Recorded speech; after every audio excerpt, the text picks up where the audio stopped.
Welcome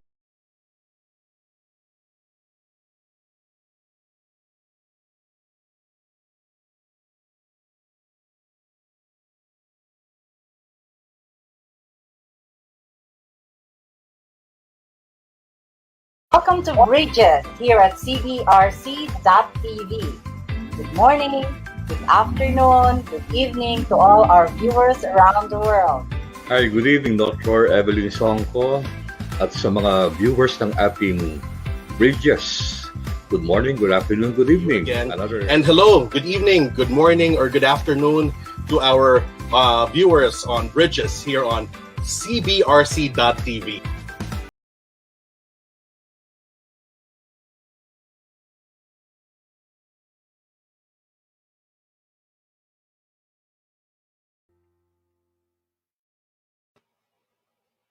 Hello, welcome to Bridges here at CBRC.tv. Good evening to all our viewers, and to all our viewers around the world, good morning or good afternoon. This is a show that is brought to you by the Faculty of Pharmacy Alumni Association, Inc., and also of the UST Alumni Association, Inc. And of course, we'd like to thank Miss Maria Elena Manansala, the President of the Faculty of Pharmacy Alumni Association, Inc. This is Evelyn Songko, your host, and with me is Chito Maniago, an alumnus of the Faculty of Arts and Letters. He is my co-host. Chito, how are you? Hello? Good evening, Ma'am Songko. Good evening, everyone. And to all our viewers worldwide, tama po kayo, Ma'am Songko, no? At Yes. kahit hindi po tayo nag-usap, ma'am, pareho po tayong nakapula. Talagang in love po tayo, ma'am. Kumusta po kayo? Ay, mabuti naman. Oo. Today, Sunday, no?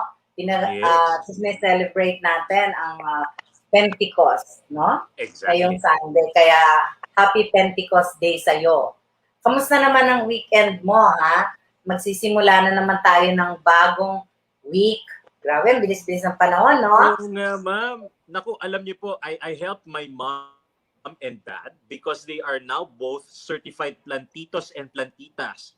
So talagang tinulungan ko sila Saturday and Sunday. Nagtanim lang kami na nagtanim ng iba-ibang mga halaman.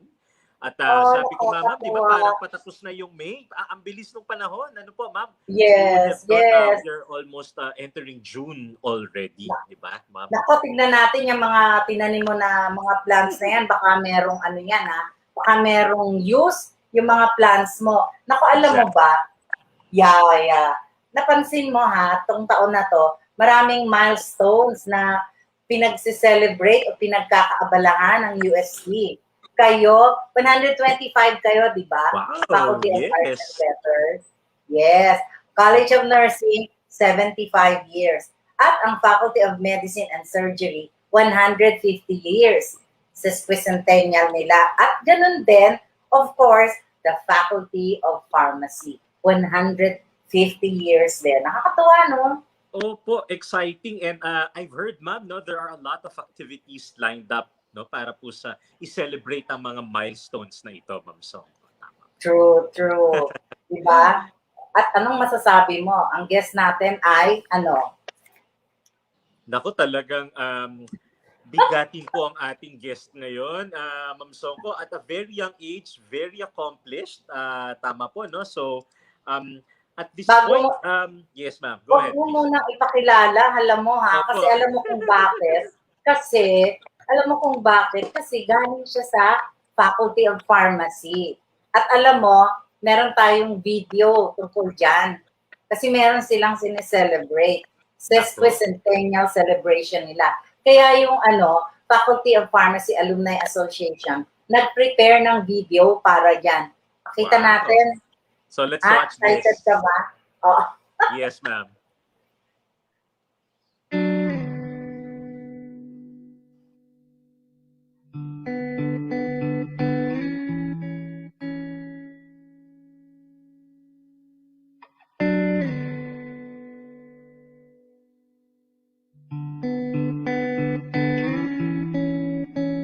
Tao na hindi nare-realize na totoong COVID, nasa denial state sila. mararamdaman na lang natin ang epekto ng COVID pagka tayo nagkaroon na. Kaya po, we always emphasize that we must be vaccinated. Pag may vaccine po tayo, yan po ang panlaban natin sa sakit.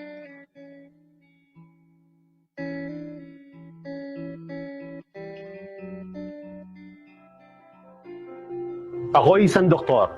Ako'y isang doktor. Ako'y isang doktor. Pharmacist. Nurse. Ako'y isang nurse. Isang medtech. Isang Filipino. Nakikisa ako kasama ng iba pang mga profesional sa larangan ng kalusugan.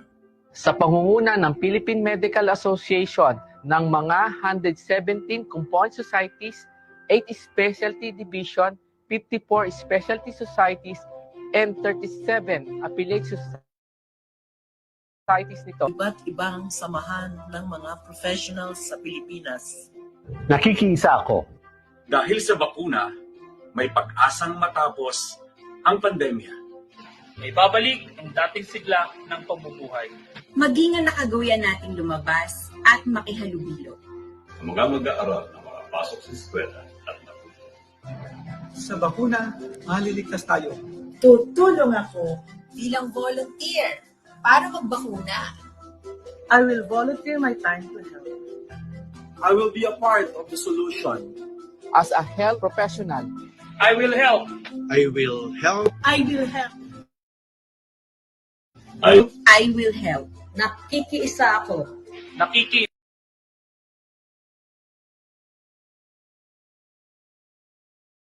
Sa kanila, ano din, mga doktor. Kaya yan, I think, prelude yan dun sa ating video ng pharmacy. At saka ang ganda niyan, talagang ini-encourage na magpabakuna ang mga tao. So ngayon, tignan na natin ang video na pinrepare ng mga pharmacy ng Pharmacy Alumni Association Inc. Marami kasi sa kanila doktor din. At marami sa kanila nagbo-volunteer din dyan. Okay? Let's show that. Hintayin natin,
Okay. Wow, talaga naman. Yon Okay. ang mga Opo. distinguished alumni ng Faculty of Pharmacy. Ang dami niyan. Aabangan po Hinanap natin nila, yan. 150 yon. 150 distinguished alumni ng Faculty of Pharmacy. Ang galing, di ba? Oh, Opo, after- exactly, Ma'am Sophie. yeah. Oo. After watching the show, siguro ready na tayo para pakinggan yung guest natin, from the Faculty of Pharmacy. Would you like to introduce her? Nako, of course, it is my pleasure and honor, Ma'am Songko. So let's introduce our guest resource person for tonight. Dr. Agnes L. Castillo, PhD, is recognized as one of the 25 recipients of the Philippine Men and Women of Science, awarded by the DOST in 2015. Wow!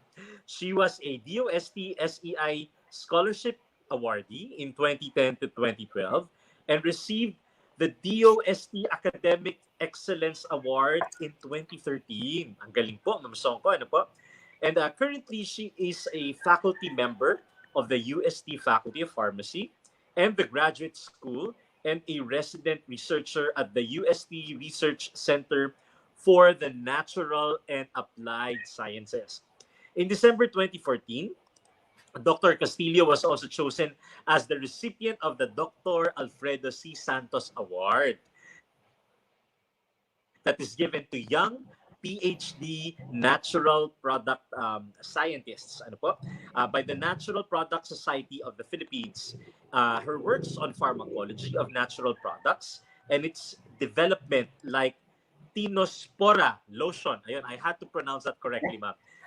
And drug delivery systems have been published in Scopus Index, peer-reviewed, very important, national and international journals, and had won research paper or poster contests. Dr. Castillo is a registered pharmacist. She ranked second place in the January 2003 pharmacist licensure examination and has received distinguished academic awards during her undergraduate and graduate studies. She has been teaching pharmacognosy with plant chemistry. Wow, amazing. Biochemistry and toxicology courses since 2003 as invited review lecturer. She has several research projects funded by CHED, PTAC, and NRCP, and she also received the Professional Advancement Grant under the K-12 Transition Program to pursue the Clinical Summer Pharmacy Program at the College of Pharmacy, University of Illinois, Chicago, USA, Ma'am Songko, in May 2017. And finally, she was one of the recipients of the Gold Series Award, AY 2014 to 2016, and International Publication Award, AY 2014 to 2017, given by the Office of the Vice Rector for Research and Innovations, University of Santo Tomas in 2018. Friends, ladies and gentlemen, please welcome to Bridges, Dr. Agnes Castillo. Good evening, ma'am. Kamusta po kayo? Good afternoon po. Magandang hapon po, Dr. Songko, Sir Chito. Maraming pong salamat sa introduction, for the generous introduction. Nako, welcome. Welcome, Dr. Agnes. Gusto mo bang batiin ang ating mga viewers, Dr. Agnes? Yes. Good afternoon po sa mga viewers ng Bridges program. Salamat po sa pag-imbita, lalo na kay Ma'am Ellen Manansala. Siya po ang nag-imbita sa akin para maging panauhin nyo sa hapong ito. Ako, thankful nga kami sa kanya na ikaw ang kanyang inimbita para sa show na ito. Kasi special yung show na to Part din siguro ito ng inyong celebration, ano? Actually, excited kami kasi itong show na to, marami kaming alam namin, marami kaming natututunan tungkol sa Botika sa Paso, o di ba? Tama ba, Chito? Ang ganda nun, Botika sa Paso. Opo, Botika sa Paso. Oo, hindi na nagsabi, yan daw ang title. Botika sa Paso. May konti kaming alam. Chito, may alam ka ba tungkol dyan? Naku, basta alam ko at nararamdaman ko, very important yan ngayon, lalo na amidst the pandemic, Ma'am Song. Oh, true. Pero yung mga konti nating alam, palagay ko, matututo pa tayo ng mas marami ngayon dahil ang pag-uusapan natin ay herbal medicine. Can you tell us more, Dr. Agnes, about herbal medicine? Apo. Ang paggamit po ng halamang gamot ay nagsimula pa sa ating mga ninuno. Pati po ito ng traditional medicine na pinapractice po natin sa buong mundo at naging integral na bahagi ng human evolution at development. Kabilang po sa traditional medicinal practitioners ang mga albularyo at mediko at gumagamit po sila ng halamang gamot. So sa kabila po ng modernisasyon, marami pa din po sa atin ang gumagamit ng halamang gamot, lalo na sa mga rural na areas, mga probinsya po. Ang mga halaman ay may kakayahang gumawa ng mga kemikal na may potensyal na makagaling dahil sa taglay nilang biological activity. Kailangan lang mapatunayan ang bisa ng mga ito sa pamagitan po ng mga pananaliksik o yung tinatawag po nating scientific research. So karamihan ng mga gamot po ng ating ginagamit ngayon sa kasalukuyan, yung available po sa ating pharmacy o botika ay mga galing sa halaman po at iba pang mga natural na yaman ng kapaligiran. So gaya po ng morphine, kung alam niyo po morphine, ito po ay galing sa halaman na opium, yung Papaver somniferum. Yung aspirin po natin ay galing din naman po sa willow tree at yung ating quinine naman po na anti-malaria ay galing sa cinchona. Talaga? Opo. Yung ating pong anti-cancer din po na vinblastine ay galing din po sa chichirika. Yung ating pong Yung willow tree talaga? Opo. Yun yung pinanggagalingan ng aspirin? Aspirin dati po. Pero ngayon po ang aspirin ay synthetically prepared na po. So doon po nang galing. Oo. Mhm. So yun ang mga sources, yung mga halaman na yun. Opo. Paano sila naging medicinal plant? I mean, paano sila ginagamit? Okay, marami po tayong halamang gamot na ginagamit po natin sa kasalukuyan. Ang mga halamang gamot po natin na ito ay pinaprobahan ng DOH. Pamumuno po ng DOH through its traditional health program, nag-endorse po sila ng 10 halamang gamot. So ito po yung tatalakayan natin. So una po yung Acapulco. So pamilyar po ba kayo sa Acapulco? Next slide please. Malinaw po ako, ma'am? Yes. Okay po. So ang Acapulco po ay Cassia alata. So ito po ay may clisopanic acid. Yan po ang kanyang itsura. May bulaklak po siyang kulay dilaw. So napatunayan po na ang Acapulco ay mainam sa fungal skin diseases like yung alipunga po, mga tinea infection. So paano po ba natin gagamitin to? Yung dahon po ay pinapakuluan lamang ng 15 minutes. Tapos po sasalain, palalamigin, at ipapahid lang po sa balat na may alipunga 3 beses kada araw sa loob ng 2 linggo. So napatunayan po epektibo ang Acapulco sa sakit sa balat na cause ng mga fungi po. Oh my God! Talaga, Chito! Nakikita mo yung flowers na yan, di ba? Opo, marami po yan tayo sa bakuran. Ang tawag po namin sa halaman na yan, kandi-kandila, kasi mukha siyang kandila. Mukhang kandila. Yan pala yung Acapulco, Ma'am Songko and Dr. Agnes. Opo. Actually po maraming iba-ibang common names po na ginagamit, pero ang official Tagalog o vernacular name po niya ay Acapulco. Acapulco. So ngayon, alam na natin, Chito, ang pangalan niyan, Acapulco, ha? Scientific name ba yun? Hindi, Cassia, Cassia alata po yung scientific niya. Doon na lang tayo sa Acapulco. Mukhang mas madaling. Mas madaling tandaan. Opo. So parang po sa alipunga at mga iba pang sakit sa balat na dulot ng fungi po. Basta yan. Basta pag merong fungus, kaya Acapulco, maghahanap tayo ng halaman na yan. Sabi mo, Chito, magtatanim kayo ng halaman, magtanim ka na yan, ha? Malay mo, in the future, we'll need it. Susunod po yung ampalaya naman. Pamilyar po tayo sa ampalaya. Nordica charantia. So, ang ampalaya po ay ginagamit para sa diabetes, pero as supplement lang po. Hindi po siya pwedeng stand-alone drug. Supplement lang po natin dyan. Napatunayan pong nakakatulong ito para makaproduce ng insulin ng ating pancreas. Ito rin po ay masustansya sa mga bitamina, like isa rin po yung iron. Kaya maganda rin po ito sa anemic. Yung laging po yan po, online learning or internet, online teaching po. Maganda rin po siyang source ng calcium at folic acid. So, ang ating pong ampalaya, yung katas po ng dahon, pwede pong ilaga para makuha yung katas.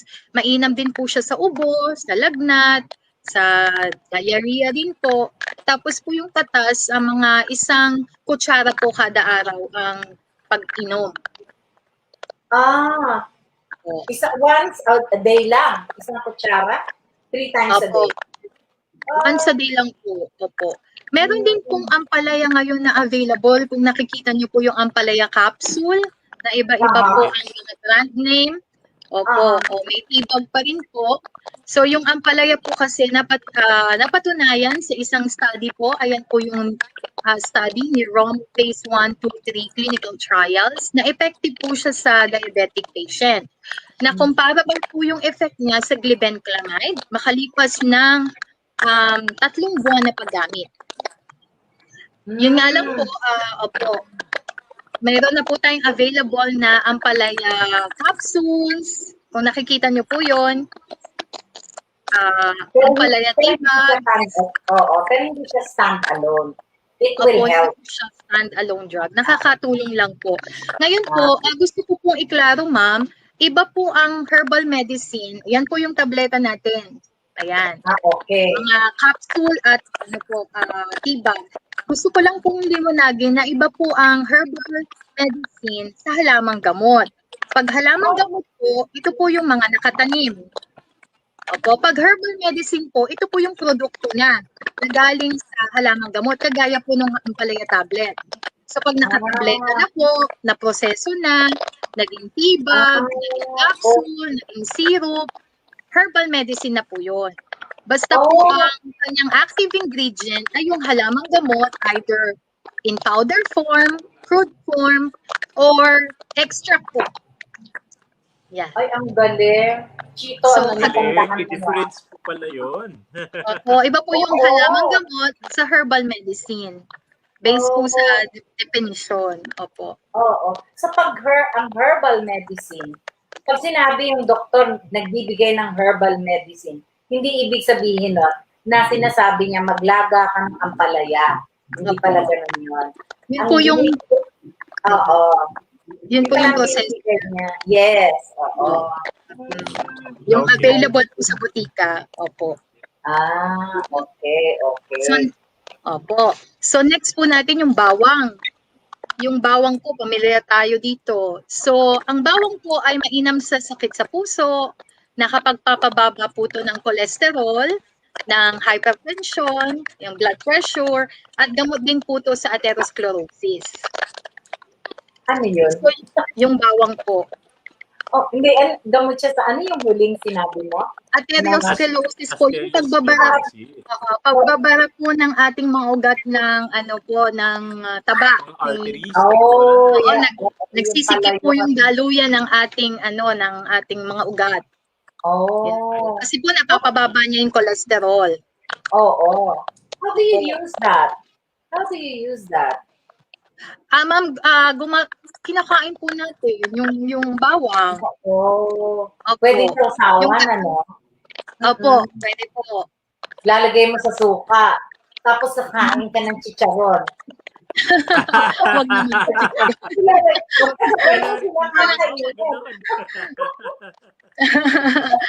Yun po.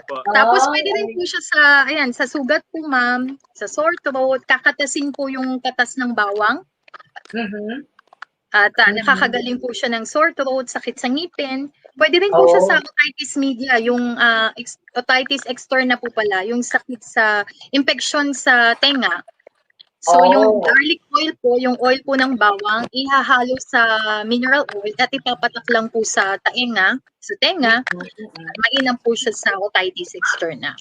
But there are already processed oil, no? Oil po. Pwedeng yun po.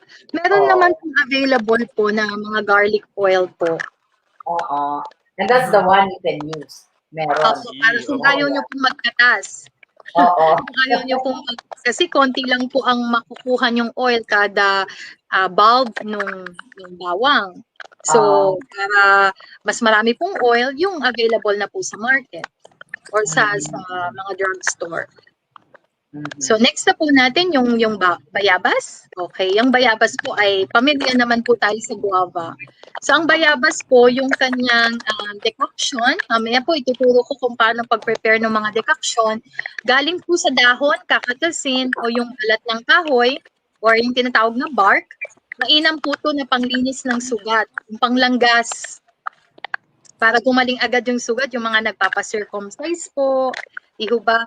Mainam din po siya as vaginal wash. Ako po, gumamit ako niya nung kasi taga-probinsya po ako eh. So pagkapakain ko po ay gumagamit po ako niya, naglalaga po kami ng dahon ng bayabas. Kaya, nakakagaling po talaga ng yung episiotomy po o cut po doon sa pagkapanganak. Marami po kasi siyang tannins na astringent at antiseptic din po at antibacterial ang effect. Ating bayabas po. So, amazing, no? Ang bayabas. Kaya magtanim po, sana may puno po tayo ng bayabas, no po, lagi. So kami po, wala kaming puno niyan sa bakuran, so nanghihingi po ako kami sa kapitbahay noon, nung ako'y nanganak. So pinapakuluan po natin yung dahon. At yun po, pwede rin pong aside sa langgas, paghugas ng sugat, maaaring din pong gamitin ang bayabas as mouthwash. Apo. Really? Opo. Yung kanyang decoction po yung pinaglagaan. Hindi mo sabihin kung nagpatuli ako, ginamit ko yan. Ginamit mo rin, ginamit mo. Kahit yung anak ko po, yun po ang pinanglalanggas ko. Meron po kasi ako anak na lalaki. Yung panganay ko po, yan din po ang pinanglanggas ko sa kanya. Mainam po talaga, ang bilis makagaling ng sugat. True. So yung mga lalaki, may use din dyan. Yung mga babae, may use din dyan. Ang ganda, no? Talaga amazing, no? Meron mga plants natin. At ilan na yan? Marami na yan, ano? Nakakailan na po ba tayo? 6 pa po. Ang susunod po ay yung lagundi. Ang lagundi ito po ay drug na. Meron na po kasi tayong lagundi tablets, lagundi syrup na available. Ito po ay mainam sa ubo, sa plema. So napatunayan po siyang merong lagundinin na may anti-inflam property. So nagkaroon po ng clinical trial ang grupo ni na Dr. Maramba ng UPNIH. Kaya po dahil sa kanyang benepisyo para sa ubo at pagpapalapot ng plema, naging po ito gamot. Kaya meron na po tayong available na lagundi syrup at tablets sa botika. Yung mga may brand pa po sila. Siguro familiar po kayo doon sa drugstore. Merong pwede ba tayo magsasabi ng brand dito? Di ba? po. Baka maging sponsor po natin. Okay. At yan naman ay? Yan po yung lagundi natin. Oh, ganyan pala itsura ng lagundi. Apo, ayan po yung mga pictures natin. So, papakuluan lang po ulit yung dahon sa 2 tasang tubig at iinumin yung kalahating tasa 3 times a day po. Yan po yung gamit niya, paggamit para sa ubo at yung mga may plema po. Gano'n naman kadami yung dahon? Mamaya po ma'am, ituturo po natin ang gamit ng decoction. Diyan po ay half cup lang po of boiled, half cup ng fresh or dried leaves. No. Kalahating tasa ng dahon po. Chachap po, chachap. Ayan. Ang sunod po natin ay sambong. Ang sambong po naman ay gamot na mainam sa paglusaw ng bato sa bato, yung kidney stones po. Kaya siya tinatawag na anti-urolithiasis. So, ginagamit din po ito sa hypertension kasi po, siya, diuretic. Pampaihi po siya. So, nilalabas po yung ihi. So, sa pagpapalabas ng ihi, bumababa po yung blood pressure ng pasyente. So, meron na rin po tayong 10 leaves na in tablet form. Saka may tibag na rin po niyan sa available sa botika at sa pitak po. Yan po yung 10. Doktora, yung kidney stone, yes po. Tinutunaw niya po ba noon? Or paano po yung parang nagiging proseso? Why is it, let's say, effective sa pag-address? May mga studies po na yung yung bato, yung kidney stones ay lumiliit hanggang sa matunaw tapos iniihi po nung pasyente. Kaya pag pinagsamin niyo po yung kanyang urine, Nandun po yung crystals makikita. Opo. Wow. Okay. Yan po ang ganda ng kagandahan ng sambong. So gamot na rin po siya. Mayroon po available na products ng sambong sa ating mga butika. Pwede naman po siyang, kung ayaw niyo pong bumili at meron kayong tanim, pakuluan po yung dahon, iinumin ulit po 3 beses kada araw. Really, Opo. Amazing, Maganda, no? opo. Marami po, magaganda po at maraming benepisyo sa ating mga halamang gamot. Sunod po yung tsaang gubat. Ang tsaang gubat naman po ay mainam sa sakit ng tiyan. Mataas din po ang tannin content niya. May antibacterial po siya, kaya po mainam siya sa sakit sa tiyan, sa dysentery, diarrhea, yung mga infection po ng siya naggawa ng bacteria like E. coli. So, papakuluan lang po yung dahon, iinumin yung 1 tasang decoction kada 4 na oras para sa diarrhea at sa gastroenteritis. So, effective po yung ating tsaang gubat sa sakit sa tiyan. Yan po yung ating nakakakita niya. Nakakita ka ba niya? madalang po ito. Madalang, no? Chito, Opo, baka meron sa inyo. Bibigyan mo ako niyan. Baka meron sa inyo. Pwede po siguro magtanong sa mga halamanan, ma'am, sa amin po kasi dito sa Giginto may halamanan. Oo. Na mga gardens po na pwedeng mabilan ng halamang gamot. You mean it's really called tsaang gubat? Po, yan po ang kanyang official Tagalog name or vernacular name. English name po niya ay wild tea. Wild tea. Opo. Talaga, yeah. Why not, no? Yeah. Galing, ano po, ma'am? So, susunod po natin. Marami pa po. Meron pa rin po tayong isa pa, yung ulasimang bato o pansit-pansitan. Ito po baka mukhang mas po ito, madaling makita sa mga open spaces po. Yan. Mainam po siya sa balat, sugat sa balat, pimple, sa pigsa. Tinatapal lang po as poultice or pantapal. Mamaya tuturo ko po paano gumawa ng poultice. So, yung decoction din po niya, yung pinagkuluan, pwede rin pong panghugas sa sugat, gaya ng bayabas. Oh, I see. Opo. Meron pa marami yan sa garden. Opo. Diba sa garden? Parang marami po damo yan. siya eh. Parang siya, para lang pong madaling tumubo siya. Oh, yeah. Opo. Sunod po natin yung yerba buena. Ang yerba buena naman po ay mainam sa arthritis po at sakit sa ngipin at sa ulo. Pwede rin po itong inumin lang bilang tsaa. Yung iba po ginagawa siyang inumin, yung pinagkuluan talaga. Kasi po masarap siyang inumin. So, papakuluan lang po yung dahon. Peppermint? Opo, yung peppermint, opo. Pero sa atin ay yerba buena. So, ito pala yung peppermint. Opo. Opo. Iinumin lang po yung 1 tasa kada 3 oras para sa sakit sa katawan. Kasi analgesic po siya, pain reliever siya. Okay. Yeah. Pwede rin pong ipangtapal sa gawing poultice nga po sa sakit sa katawan. Kunyari po sa tuhod, yan, yung pwede rin po sa sakit sa ulo, itatapal lang po sa forehead. Marami pa talaga. No? Ilan ba yan? Meron pa bang... Isa na lang po. Nyog-nyoga na lang po. Oo. Actually, ma'am, 10 lang po itong dinidiscuss natin. Pero ang dami pong halamang gamot. Baka maubusan tayo ng oras. Opo, sige po, bilisan po. Ang nyog-nyoga naman po, ito po ay para sa may bulate. Para sa intestinal worms po. Pero dito po kailangan ng kainin natin. Ang kainin ay yung seed, yung tuyong buto.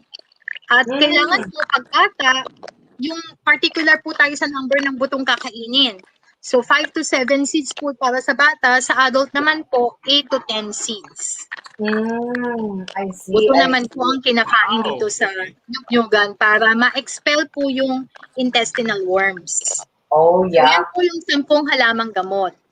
Wow, Pero- congratulations. Opo. Napakagaling ng Pilipinas. Meron tayong lahat. Madami tayong Oo, that's so natural true. sources po. Ma'am Songko, Mag-intermission tayo, Chito. Kasi kanina hindi natin naipakita yung video. Okay ba sa'yo, Chito? yes. Opo, Oh, sige yeah. po, balikan natin. Sige nga, para at least makita ni Dr. Agnes yung kanilang celebration. Pwede na ba Okay. natin ipakita yon? Parang intermission natin. Dahil marami na tayong natutunan tungkol sa halamang gamot. Hindi siya medicinal plant. Ano ba yun? Halamang gamot Herbal ang tawag medicine. nila. Hindi siya herbal medicine. Pwede na natin ipakita yung video, Ryan.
Nako, Wow.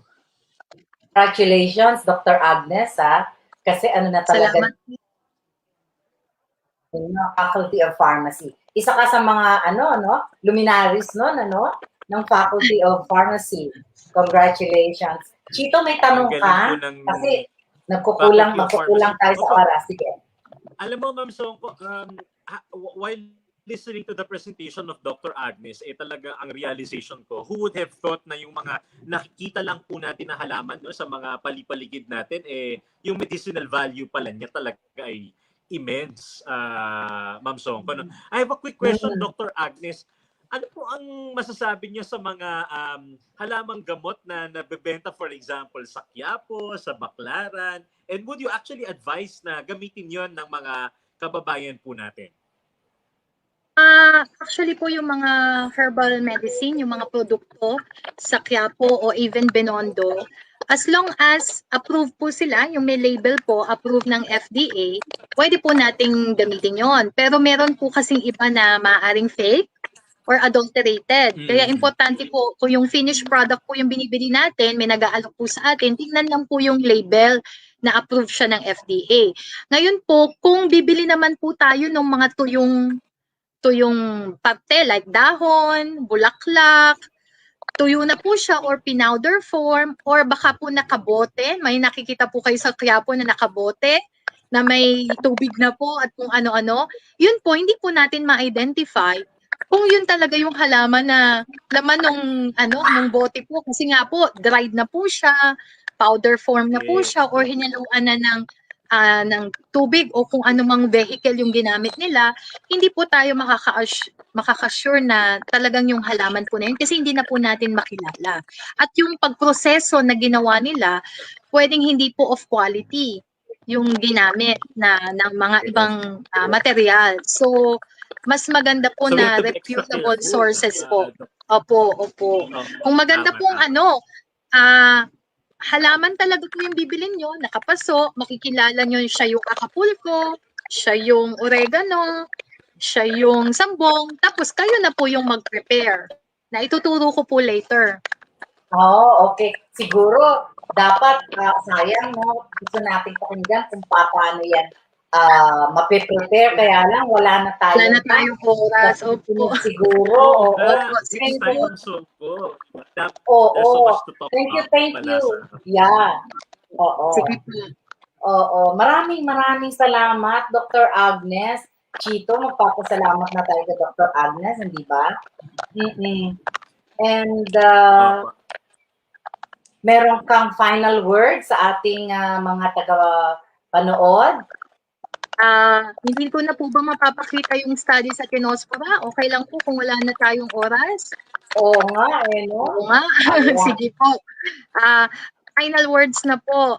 Okay po. So, inaanyayahan ko na lang po ang lahat na pag-aralan ang mga halamang gamot, tangkilikin ang paggamit ng halamang gamot, alamin ang kanilang benepisyo, ang tamang paggamit ng mga halamang gamot. Suportahan din po natin ang mga pananaliksik ukol sa halamang gamot, maging plantitos at plantitas ng mga halamang gamot. At isa pa po, bago po tayo mag-end, samahan niyo po kami ang Faculty of Pharmacy sa pagsa-celebrate ng 150th founding anniversary ng aming faculty. Salamat po. Sa susunod po, pag-uusapan natin yung research mo tungkol sa sa lotion. Pag may time po tayo. Yes, Tito? So, yes, again, thank you very much, Dr. Agnes. And, salamat po. Meron lang po tayong mga ilang announcements before we end the show. Of course, una po sa lahat, event po ng poster natin sa episode na ito. Ano po, ma'am? Totoo yan. Alam mo ba yung painting? Yung painting na yun kung sinong may gawa? Chito, alam mo ba? Ay, nako. Yun ay si Miss Gawa yun. Pininta ni Miss Remy Buquerin, isang alumna ng College of Fine Arts and Design. Take note of batch 1963. And the title is Bayan, Ibalik Mo ang Kagubatan. It's an acrylic on canvas. Sa gubat, marami tayong makukuhang halamang gamot, di ba, Chito? Kaya tamang-tamang natin, poster, no? Totoo yan, Ma'am Songko, no? So, libre ang halamang gamot mula sa gubat. Yung mga botanists po natin, maraming mapapag-aralang halamang damo at iba pang halaman. And again, thank you po, Ma'am Remy, no, for the poster. Napakaganda po ng artwork po na ito. Thank you, Miss Remy, for your generously lending us your artwork. Ito? And of course, thank you to the Faculty of Pharmacy Alumni Association and its President Maria Elena Manansala, former Dean of the Faculty of Pharmacy. And to our fellow alumni, follow us on Facebook, UST Alumni Association Inc. and visit our website, ustalumniassociation.org. Ayan, i-follow niyo po. And of course, please support our Thomasian Alumni Community Exchange or TAC Exchange, Ma'am Songko, our online marketplace where Thomasian sellers and buyers meet, and contact us at our Facebook. Meron pa rin po tayong napakagandang libro, Ma'am Songko, ang Cargasus. Ito po ay isang storybook. And thank you to the Faculty of Pharmacy Alumni Foundation for buying 10 pieces of Cargasus. And ito po ay idodonate po nila sa mga beneficiaries po natin. So, ang mga public schools po na interesadong magkaroon ng storybook po na ito, please contact Dr. Marilyn Cano at 0917-820-1103. At syempre, ma'am, meron din po tayong Katingko products, souvenir items, bayong that are beautifully painted by Thomasian artists. Kumuha na ako ng isa niyan, Ma'am Songko, ha. Kuha And ka. of course, meron din po yung 1 gallon alcohol for sale, Ma'am Songko. So, individuals who would like to purchase any of these items, you may contact our very good friend, sorry, Cez San Juan at 0917-596-0742. Ayan, Ma'am Songko. Okay. And of course, abangan natin ang UST-AAI 2021 Flores de Mayo Live. Ito naman ay handog ng Committee on Events na pinamumunuan ni Dr. Rolio Milante. To our alumni, please, you may register at our website. Let us pray to our Mother Mary in these trying times and let us offer her flowers in thanksgiving for all her interventions. Thank you very much to all the officers, members, and volunteers of the UST-AAI. Let's continue dreaming, weaving, believing, and inspiring. Thank you to the CBRC administration and staff. Chito? And of course, Ma'am Songko, let us always remember that here at Bridges, we do not build walls. We build meaningful connections. Connections of people and knowledge. And here at Bridges, we build bridges of faith, bridges of hope, bridges of love. Thank you very much, everyone. Have a great week ahead. Enjoy the rest of the evening. Mabuhay. Welcome to Bridges here at CBRC.tv. Good morning, good afternoon, good evening to all our viewers around the world. Hi, good evening, Dr. Evelyn Songko at sa mga viewers ng ating Bridges. Good morning, good afternoon, good evening. Again. And hello, good evening, good morning, or good afternoon to our viewers on Bridges here on CBRC.tv.